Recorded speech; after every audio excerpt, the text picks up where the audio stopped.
saw the way the American president travels, I shook my head. When he leaves the White House, the Marine One carries him to the airport.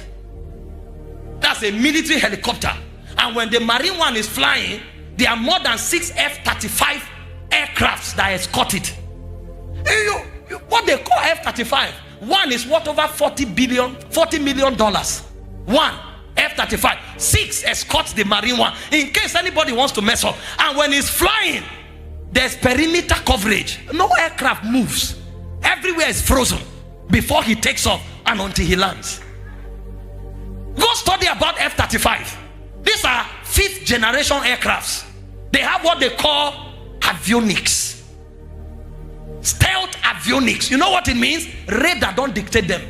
When they pass, you will know until they destroy you. When they return to base, you will hear that they destroyed you. Radar can't dictate. They just pass, cause havoc and go. And then when he gets to the airport, he enters the Air Force One. They escort. Now, any nation he's going, all his cars, the C-25 Globemaster carries them. So if he's coming to your country, there's no car in your country that can drive him.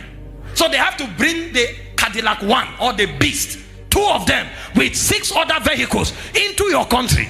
The cars will land, wait, then he lands. And then when he's landing, your airport is frozen. He lands, any street is passing 15 minutes to 30 minutes, nobody passes. So if the road passes in front of your house, either you go early or you are locked away in your country, because the president of another country is passing. Is that the person that will say I love you and leave the throne for you? No. Now the one we are talking about is greater than all the presidents in the world combined.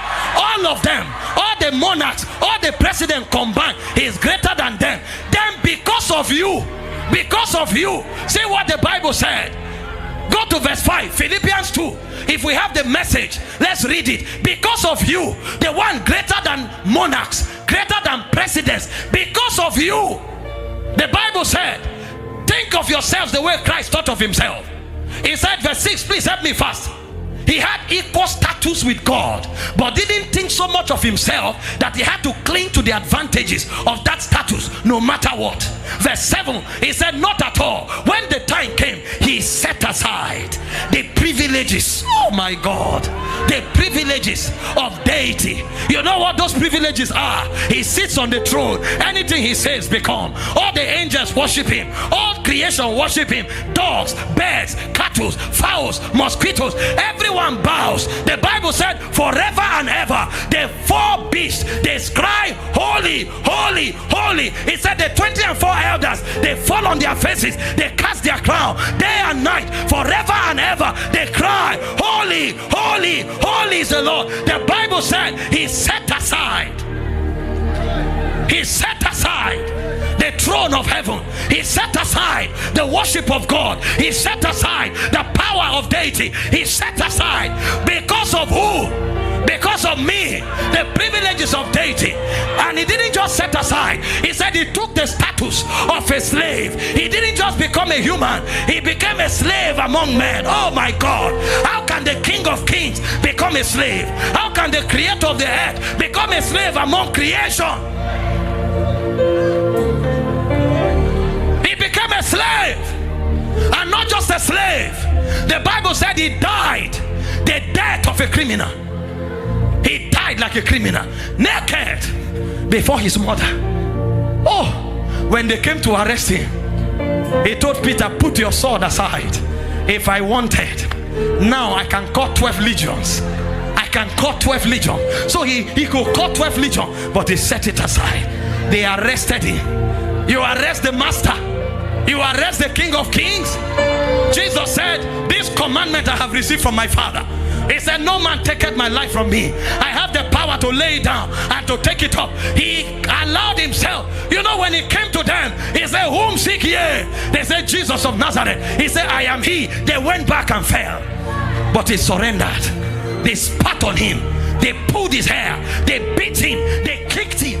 Oh, you need to see what happened to him. Do we have the picture? Where is the media? Show me where they tied him to the pillar. The naked God, they pulled God's garment, they tied God God to a pillar and they were wiping him.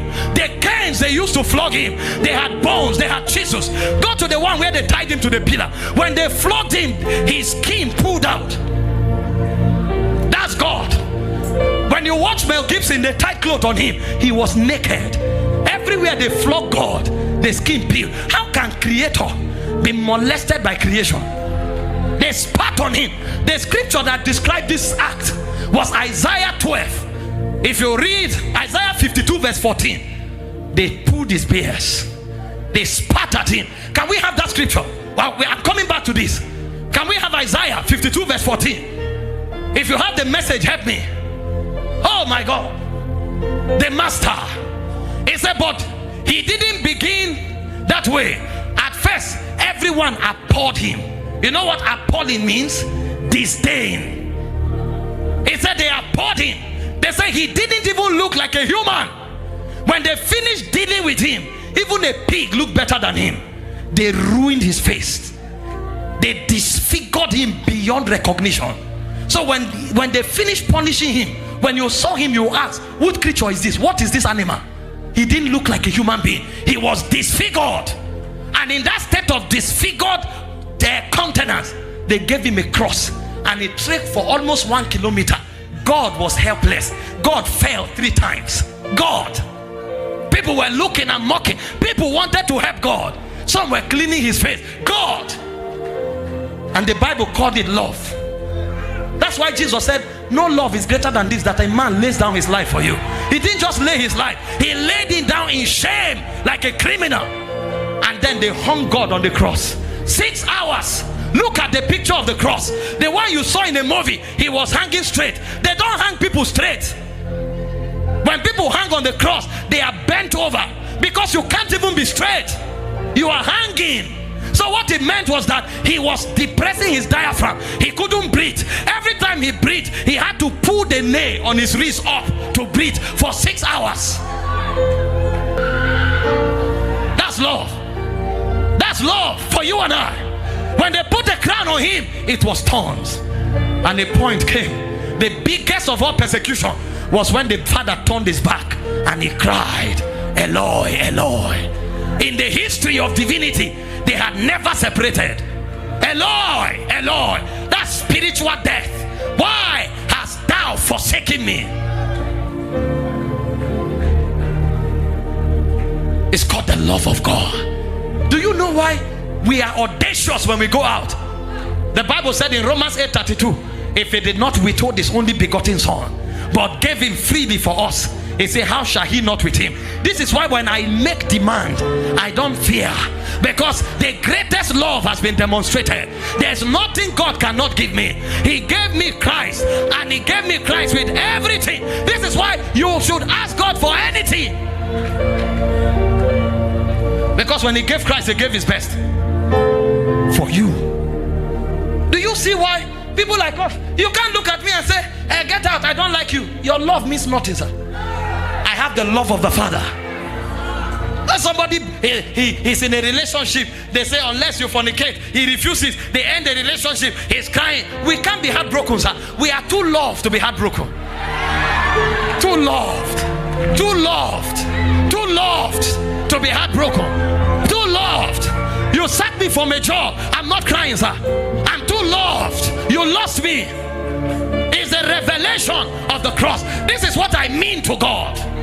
God can endure shame for me. God can endure death for me. God can endure disgrace for me. He loves me with an everlasting love.